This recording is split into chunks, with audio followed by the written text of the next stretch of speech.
What's up, guys? How you living? You doing good? Gnarly, bruh. Gnarly, bruh.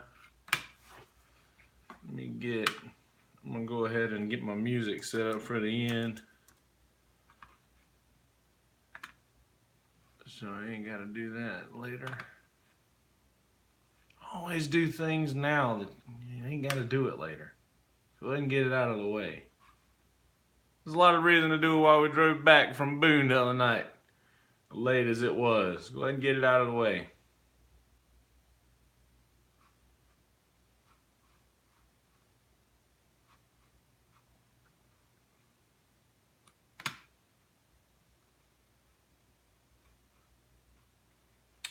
All right. I'll go ahead and track my music in here. And you know what I'm going to do at the end of this episode? I'm going to play the actual song.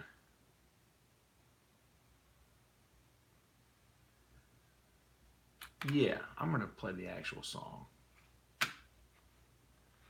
Let me get in here.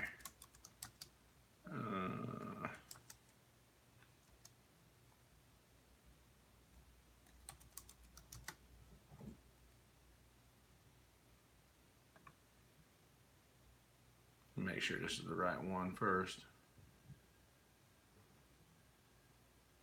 All right. I'm eventually gonna be able,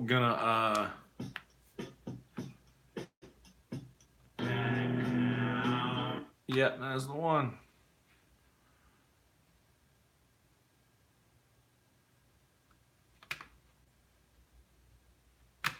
All right. So now let's go back to the why. Let's go back to the beginning. Pull that in there. All right. We are going to go live on the audio.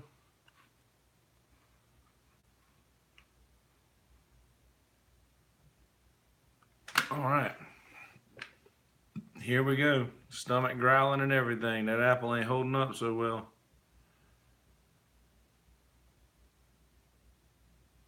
Check 2, hey. All right. Here we go.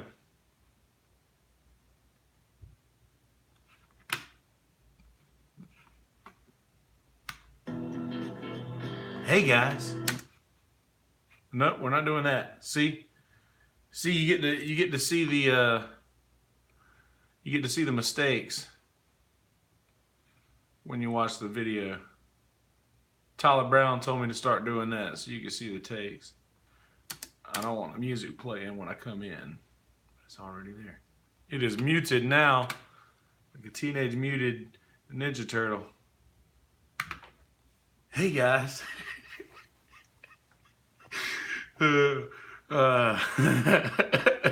Sorry. You'll have to watch the YouTube video to find out what I'm laughing at.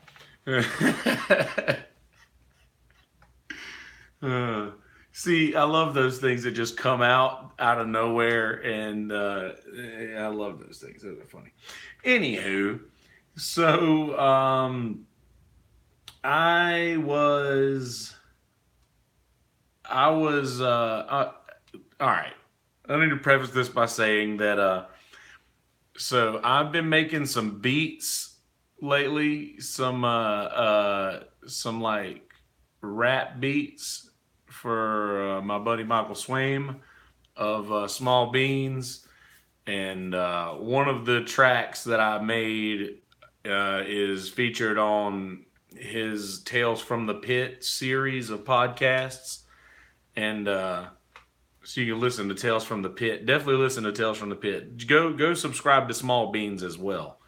I know that most people who are listening are familiar with Sunset Grill, but Michael did an episode of Sunset Grill with us back in the day, and yeah.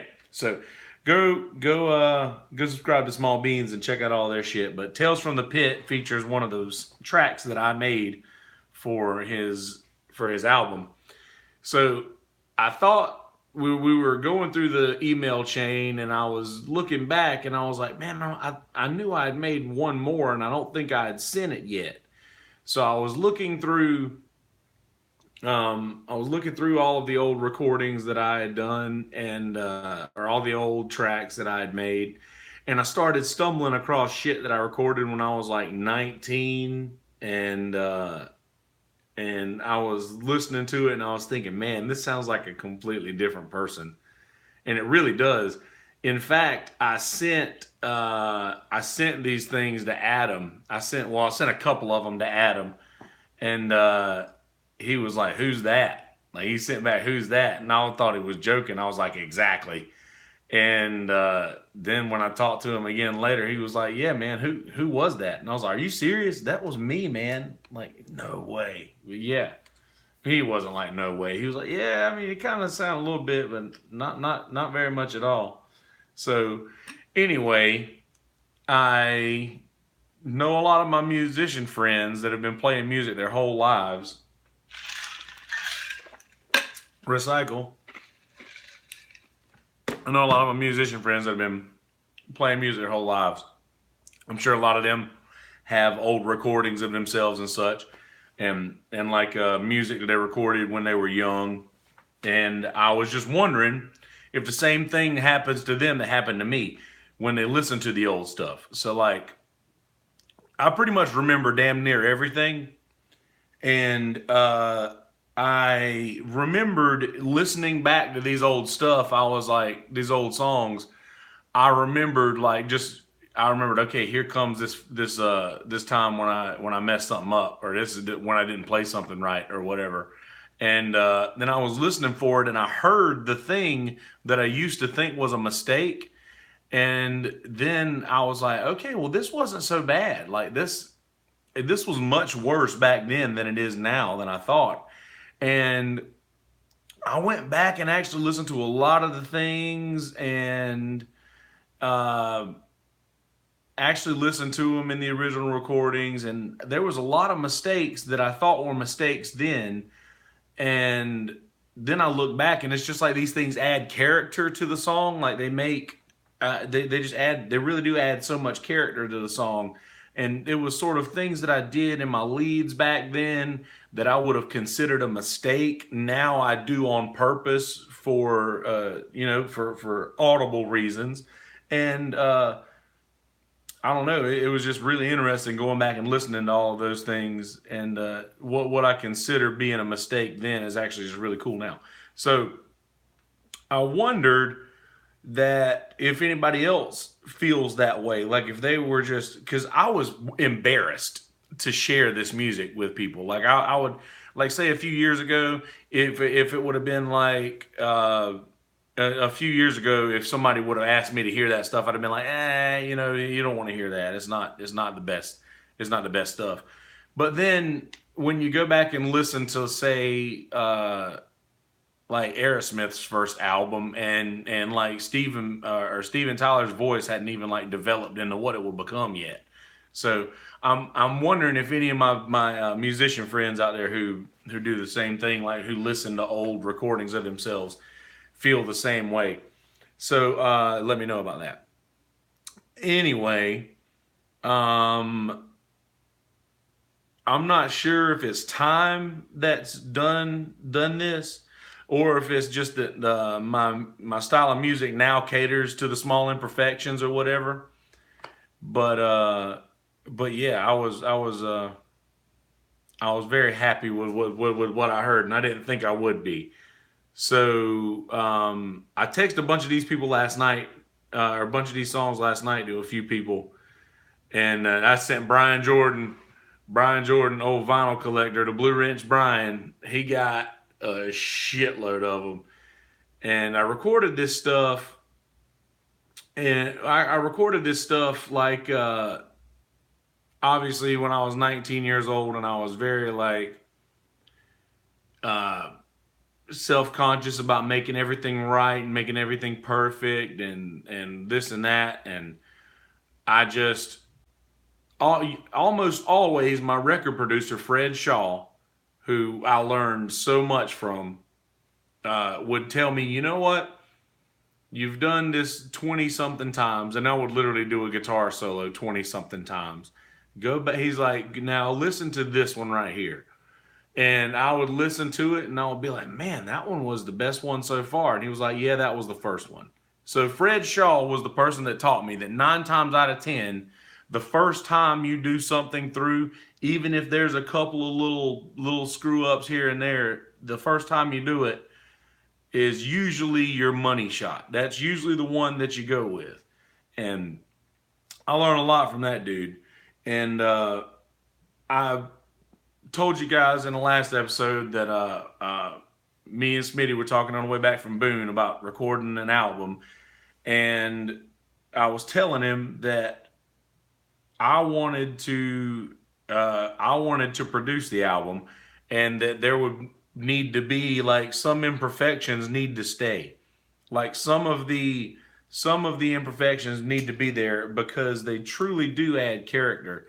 And not only that, I feel like now for sure I'm validated in thinking this because I listened to the things that I thought were imperfections back in the original album, the original solo album that I recorded called the Acoustic B-Side, which there's a couple folks out there who had a copy of that from back then, but I think I made 300. I had 300 copies of that CD printed, so 300 people somewhere's got it. But anyway, I feel validated in like the leaving imperfections because the things that I considered imperfections back then, I listen to now and I'm like, you know what? That really does add character. You don't want it to sound like a computer created it. You want that. That's the thing I love the most about live music is the human element, and you don't have so much of the human element if everything is all Pro Tools down and whatever. But anywho, recycle your plastics. As I said, Fred Shaw recorded my first solo album when I was 19 years old, and I learned a lot from him. And also, I've been using a lot of these tricks that he taught me. I just remember watching. He used Pro Tools, and I use GarageBand, so it's a little bit different. I know you some music heads out there get that reference, but if not, it's not worth me explaining. Trust me. I just remember he was the first person that I was like looking over his shoulder as like he was just trimming and editing and like he made everything look like magic. And it was pretty much like he was the first person that I ever heard say shortcuts are everything. Learning your shortcuts on your keyboard for your program. And I know this doesn't make sense to any non-music heads, and I'm sorry for that. But just in editing, knowing your keyboard shortcuts and how to do things. And Tyler Brown said the same thing a few years later about script editing when we were talking about writing a script, which maybe we'll talk about one day, but I don't know if I want to put that out in the world because it's a really good script and I don't want nobody stealing it because it's good. Anyway, yeah, Fred Shaw taught me a lot that I'm using today about this stuff, and I'm having just a whole throwback of this. When I was writing down my bullet points for this thing, I was thinking about the music and all the things, and I'm like, well, putting this all together, like, yeah, Fred was the first person I saw like do any kind of audio editing, any kind of sound editing and all, and like I was one of like literally the first time that I was like, oh, okay, so that's how it's done. Like I like seeing the magic behind the curtain for the first time when I was that young was a really cool thing. And also, I learned a lot from another guy named Jim Owens who recorded my first band album when me and Chris Burks were like, I don't know, 14 or 15, and we were 15 years old because I just got my permit and I had just gotten to where I could drive by myself before 8 o'clock. And me and Chris Burks and Billy Baldwin. Billy Baldwin was probably 10 or 11, and he played bass. Chris was the drummer, and I played guitar. We were in a band called Forgiven. We recorded like I don't know, 6 or 7 song CD, and they did a little write up in the paper about us, and we played all these churches, and we actually went around when I was 15 years old. My buddy Chris Burke's dad, brother David Burks, drove us around in their Mercury Sable, or yeah, I think, and like drove us to gigs at churches, and we would play, uh, and I mean that we would do that. Like we would go and like travel around and shit and do like churches and play when we were like 15 years old, and that was so much fun back then. Like we were on top of the world at this point, and uh, Billy was 10 years old when he joined the band. He had to have been 10 or 11, playing bass with me and Chris, and we played like we played every day. Like we definitely made music every day. And well, see, Chris's mom worked at the school. My stepmom worked at the school, and we were able to pretty much hang around after. We were pretty much able to hang around after school every day and jam. We had all of our instruments tucked away in a corner of a room of one of the classrooms, and every day we actually we had access to the church, and some of our instruments were over at the church as well. Because for those of you who are not familiar, I went to a Christian school, and there was a church right next to right across the parking lot from the school. There was a church, and we had access to this church, which was also a nursery. So when the kids in the nursery were done with their nap time and they were outside playing, we could go into the sanctuary, and we would practice, and we did this every day. And I was like, we got to where we were obviously doing covers, and that whole first CD that we did were all Christian band covers. And I don't know, just getting back to looking at all these old recordings and stuff, and listening to that stuff, and uh, it's hilarious, and this is gonna be funny, but let's see if we can look at this.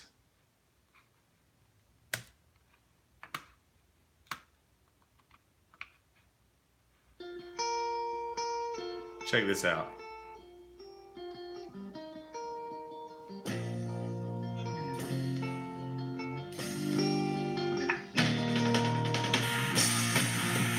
Chris Burks right there. That's me, Chris Burks, and Billy Baldwin.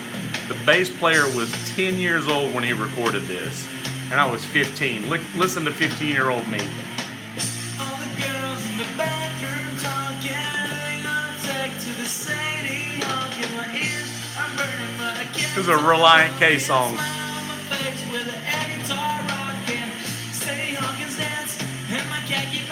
There's nothing better. The girl that's the guy, it's always a surprise. There's nothing better, baby. Do you like my sweater? There's nothing better, baby. Do you like my sweater? 15-year-old me right there, playing a Relient K song.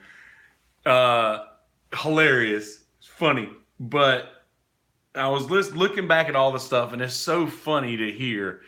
Like, I listen to recordings today, and like you're like, okay, so this is what I sound like, and I have one of those brains that will store my voice when I hear it as like a permanent thing, you know. Like I don't know why. I always think that things will stay the way that they are forever in my brain. So I listened to these things back then, and I'm like, wow, that's what it sounded like.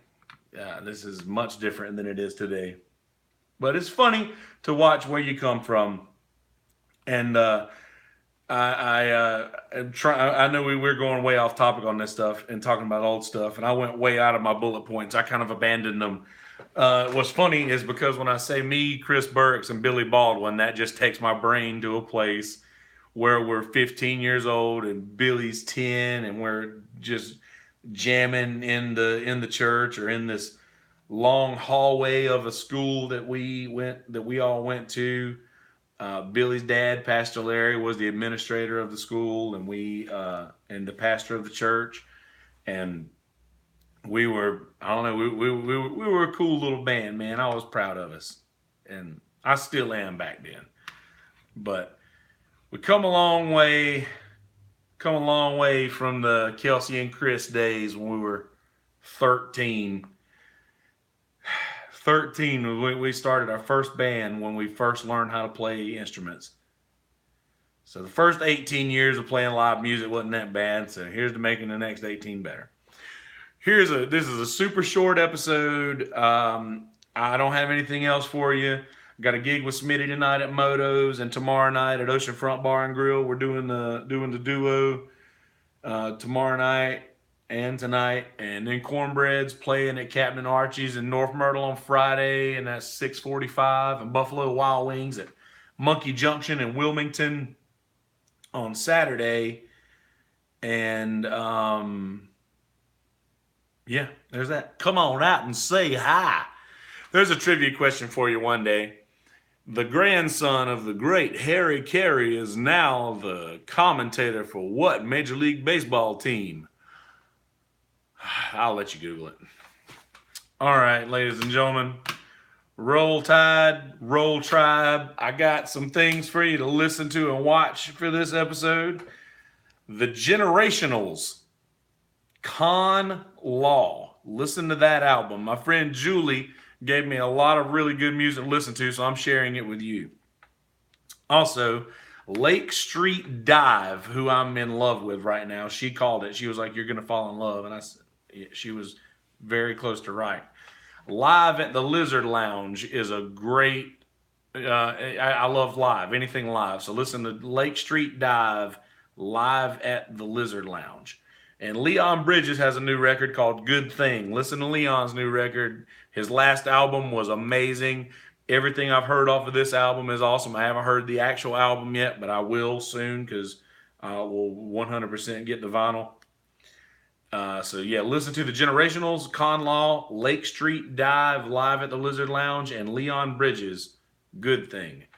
Watch Long Strange Trip on Amazon Prime. It's a Grateful Dead story. It is fucking amazing. Listen to or watch that. Trevor Noah has a Netflix special that is absolutely hilarious. If you only know Trevor Noah from The Daily Show, who Marshall did some filming for in the last episode of Daily Show, watch his Netflix special because he is amazing. And as is Michael Shea. Watch Michael Shea's Netflix special. It's really, really, really funny. You'll dig it. So watch Long Strange Trip and Trevor Noah and Michael Shea's respective Netflix specials. Watch those things. That's all I got for you today. A little short episode. We'll be doing a sports episode as well between now and Sunday. There's been the NBA draft and the Atlanta Braves baseball season and how nobody's talking about it. And we just lost to the Red Legs. We lost the series to the Red Legs.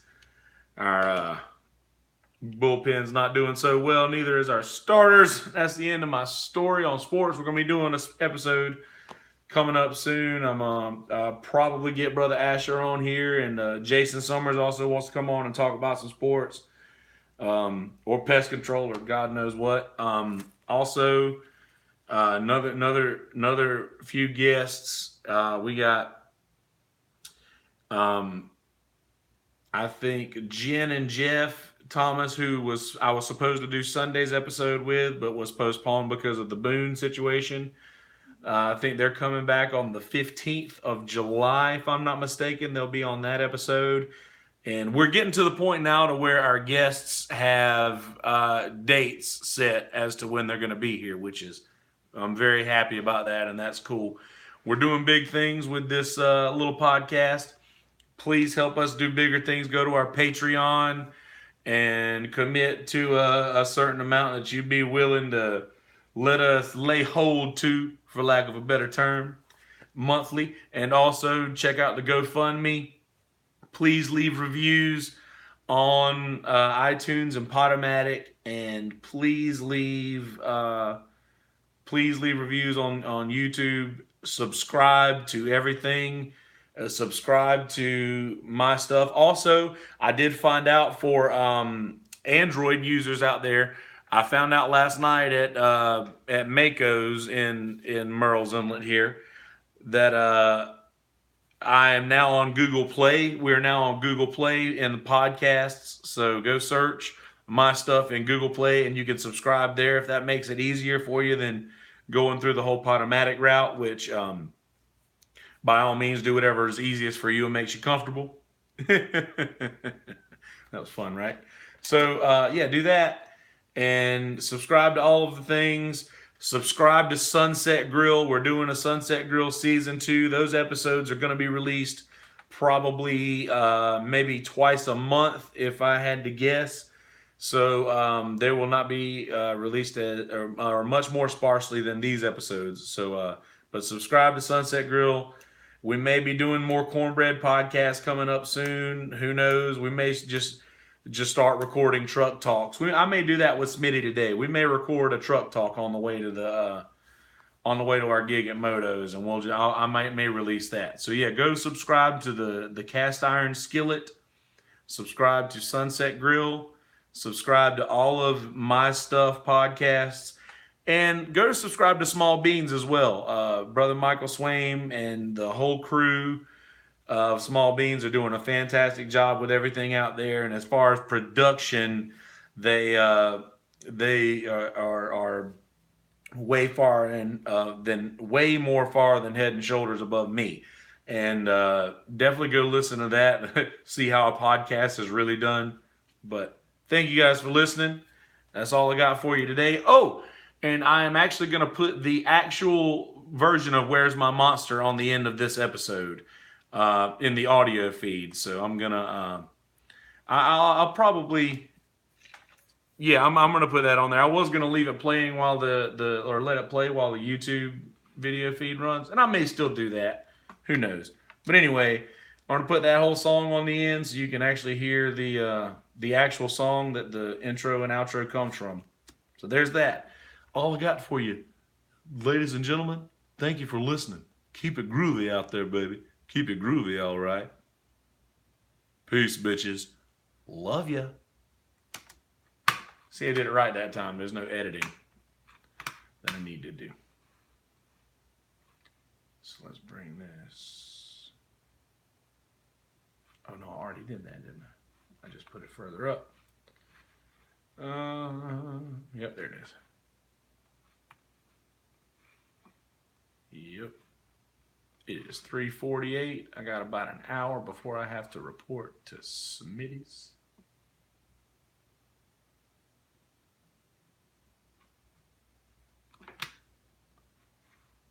But I should probably put a little bit of a...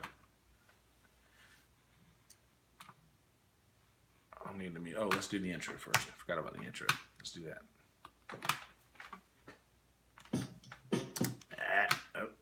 Nope. No music. Hey guys, how you living? You doing well? Cool, man. That's just cool and groovy, all right? All right.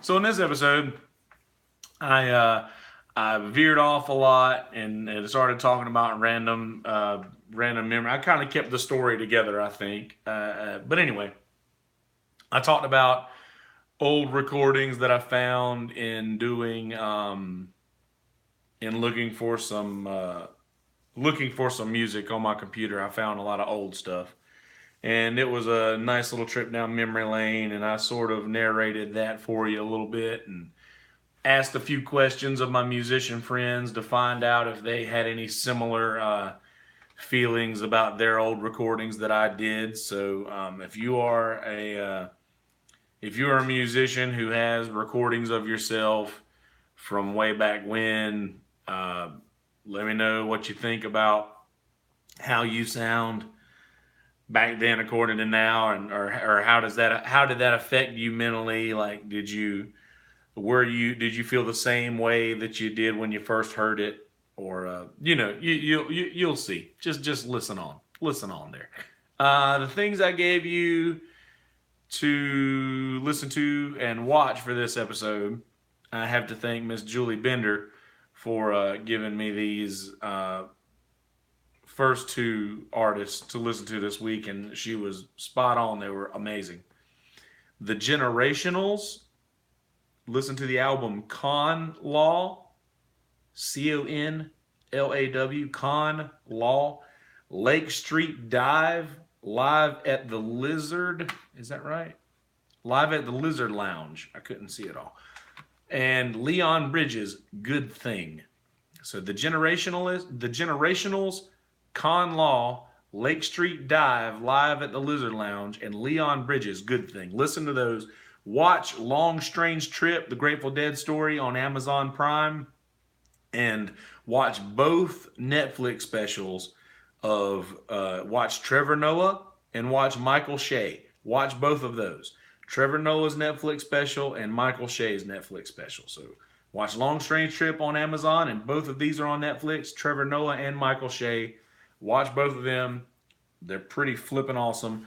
Please leave us reviews on iTunes, Podomatic, YouTube. Subscribe to all of those respective channels. Please subscribe to those channels.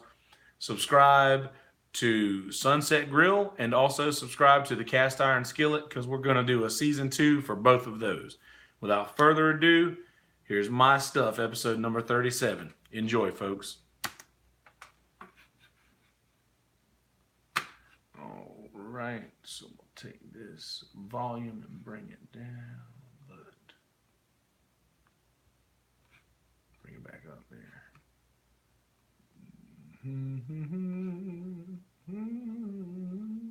There we go. There's that. All right. So I got that done. So let's see here. Without further ado, here's My Stuff, episode number 37. Enjoy, folks. Hey, guys.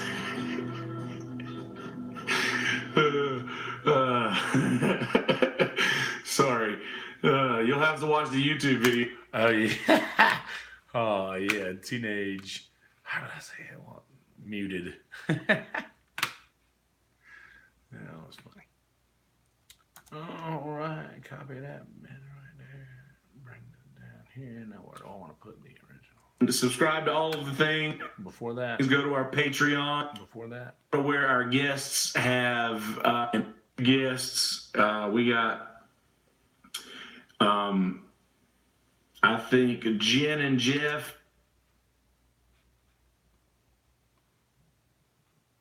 doing this episode coming up Sunday. There's been the NBA draft, and watch his Live at the Lizard Lounge. And Leah, she called it. She was like, "You're gonna fall in love," and I said, she was. Is that going to be just too much to have there? Yeah. If that makes it easier for you than going through the whole Podomatic route, which by all means do whatever is easiest for you. You know what? I'm just gonna leave that. Thank you for listening. Keep it groovy out there. You can actually hear the actual song that the intro and outro comes from. So there's that. All I got for you, ladies and gentlemen, thank you for listening. Okay. Keep it groovy out there, baby. Keep it groovy, all right? Okay, I'm going to let the song play. Peace, bitches. Love ya.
That's it. All right, guys. Peace, bitches.